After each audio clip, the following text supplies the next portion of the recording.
Hi everyone, this is Dr. Manjula. Today we will discuss on the investigations or the diagnostic tests that we use to detect the renal disorders. So most of the time the serum test that we rely upon to find the renal damage is serum creatinine levels. അപ്പോൾ creatinine എന്ന് പറയുന്നത് പ്രോട്ടീൻ്റെ ഒരു end product ആണ്. മെറ്റബോളിസത്തിന്റെ അല്ലെങ്കിൽ മസിലിന്റെ മെറ്റബോളിസത്തിന്റെ end product. അപ്പോൾ creatinine level ശരിക്കും പറഞ്ഞാൽ നമ്മുടെ ഗ്ലോമറുലാർ ഫിൽട്രേഷൻ റേറ്റിനെ അത് റിഫ്ലക്ട് ചെയ്യുന്നു.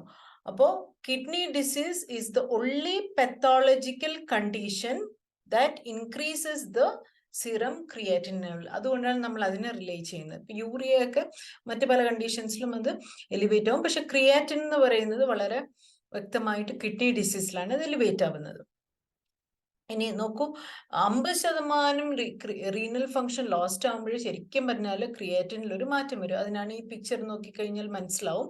സ്റ്റേജ് 1 കിഡ്നി ഡിസീസ് എന്ന് പറയുന്നത് നിങ്ങളുടെ 90% കിഡ്നിയും ഫങ്ഷനിങ് ആണ്.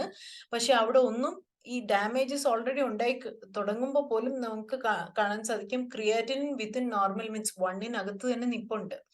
സ്റ്റേജ് 2-ലാവുമ്പം 1.5 വരെ മാക്സിമം അത് പോകും. പക്ഷെ you have stage 2 എന്ന് പറയുമ്പോൾ you have only 60% of the kidney function remains.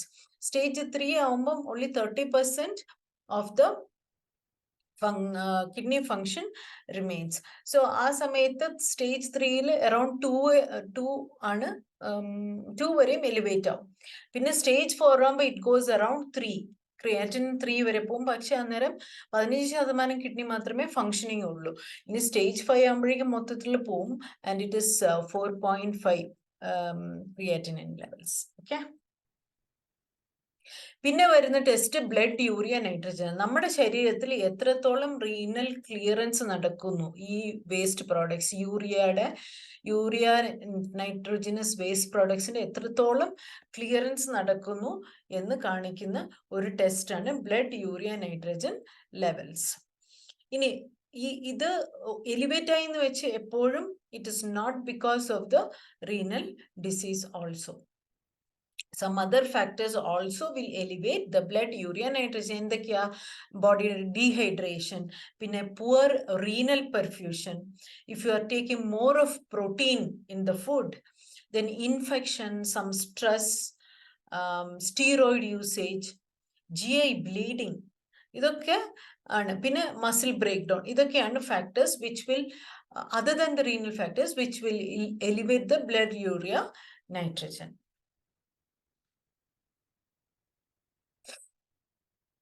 പിന്നുള്ളത് യൂറിൻ അനാലിസിസ്.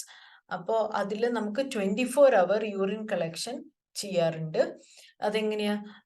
ഇപ്പോൾ ഫിസിഷ്യൻ പറയുന്ന എന്തെങ്കിലും ഡയറ്ററി റെസ്ട്രിക്ഷൻ ഉണ്ടെങ്കിൽ അത് അങ്ങനെ ഫോളോ ചെയ്യുക. Then urine should be collect 24 മണിക്കൂറാണ്.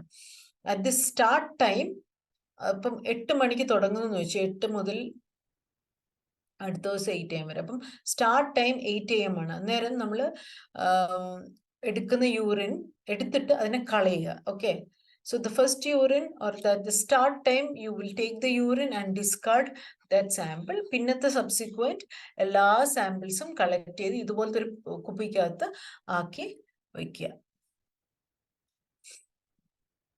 all the urine for the prescribed time you should collect. എന്നിട്ട് ഓരോ പ്രാവശ്യം കളക്ട് ചെയ്യുന്നത് ഒരു റെഫ്രിജറേറ്റ് ചെയ്ത് വയ്ക്കുക. And it has to, there should be preservative also added to the specimen during the collection. At the end, empty the bladder and add that urine into the bottle.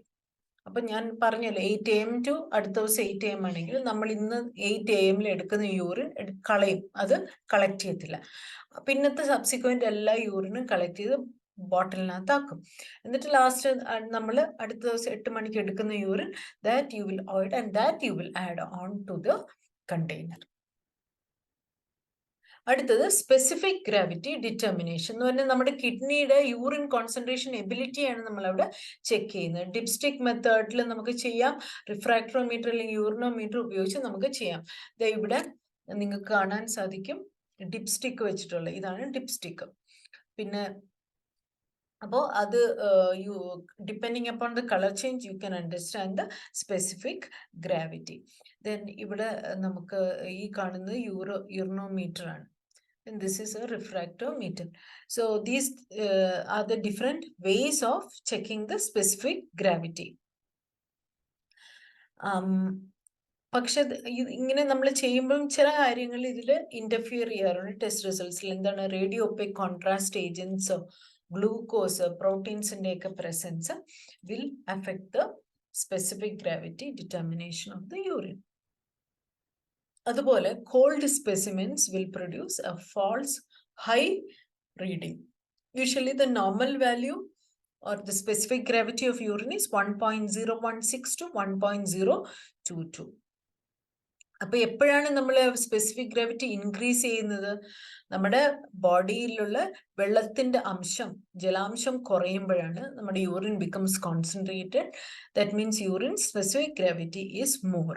അതുപോലെ തന്നെ renal perfusion കുറയുമ്പോൾ അല്ലെങ്കിൽ increased anti ഡയററ്റിക് ഹോർമോണിന്റെ പ്രസൻസിലൊക്കെ urine വളരെ concentrated ആവുകയും specific gravity കൂടുകയും ചെയ്യുന്നു. ഇനി എപ്പോഴാണ് സ്പെസിഫിക് ഗ്രാവിറ്റി കുറയുന്നത്? ഇതിന്റെ നേരെ ഓപ്പോസിറ്റ് അല്ലെ, ഒത്തിരി ഫ്ലൂയിഡ് എടുക്കുന്നു, അപ്പൊ നമുക്ക് ഡൈല്യൂട്ട് യൂറിൻ കിട്ടുന്നു.